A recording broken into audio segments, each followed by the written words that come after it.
Un élève qui va se sentir à sa place dans le groupe, il va être en confiance tout de suite et il va pouvoir s'ouvrir aux apprentissages, mais aussi laisser place aux erreurs, aider ses camarades.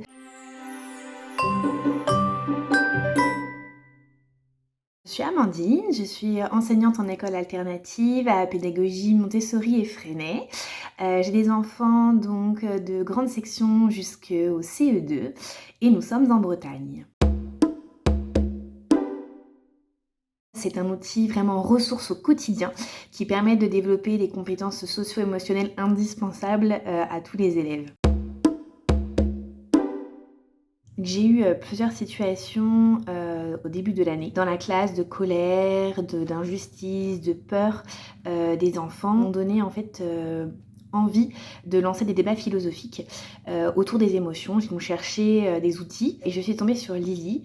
Et donc nous avons commencé avec cette application par un jeu débat philo, Ne t'énerve pas comme ça. Toutes les thématiques qui sont développées sont extrêmement riches, vraiment, avec à chaque fois un podcast que l'on peut écouter en amont chez nous pour pouvoir le préparer, qui est proposé pour l'enfant s'il est seul ou s'il est avec d'autres enfants, ce qui est très intéressant aussi. Et il y a un carnet que l'on peut imprimer et qui peut être utilisé en classe, avec des super ouvrages aussi qui sont proposés.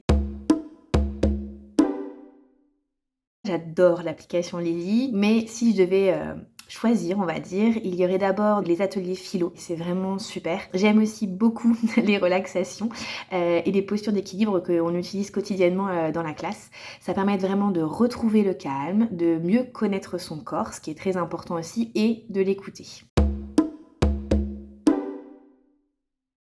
Pour moi, la vision de l'enseignement, c'est de mettre justement l'enfant, l'élève et son bien-être à la base de tout.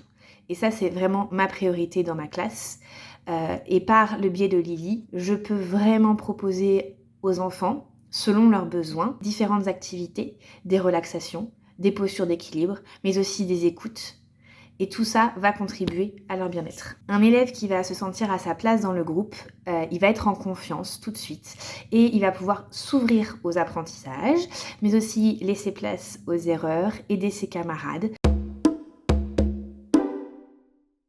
La compétence psychosociale qui va être essentielle, et en tout cas la première à mettre en place, c'est d'apprivoiser ses émotions, parce que je trouve que c'est la base de toutes les autres. D'aider les enfants à nommer les émotions en utilisant différents outils. J'avais utilisé aussi une peluche qui s'appelle Pipouette, sur laquelle on peut mettre des visages qui sont différents selon les émotions. C'est un super outil de transition et de langage, justement pour nommer les différentes émotions. Aider les enfants à reconnaître leurs émotions à eux et comment elles se présentent dans leur corps. Par des postures d'équilibre, par des relaxations, par des albums jeunesse, par des débats philo. On peut leur apprendre à gérer ensuite ces émotions-là. Et puis, ce qui me paraît essentiel et qui a vraiment changé beaucoup de choses dans ma pratique, c'est de montrer aussi aux enfants que nous, les adultes, nous avons des émotions et que c'est important de les verbaliser pour que eux puissent aussi les prendre en considération. Lily, c'est une boîte au trésor que vous pouvez utiliser pour des projets, mais aussi plus ponctuellement pour vous aider dans une situation émotionnelle qui va être compliquée à gérer en classe. Lily, c'est aussi un super programme pour les enseignants avec une salle des super profs qui accompagnent notre bien-être à nous et ça aussi, c'est essentiel.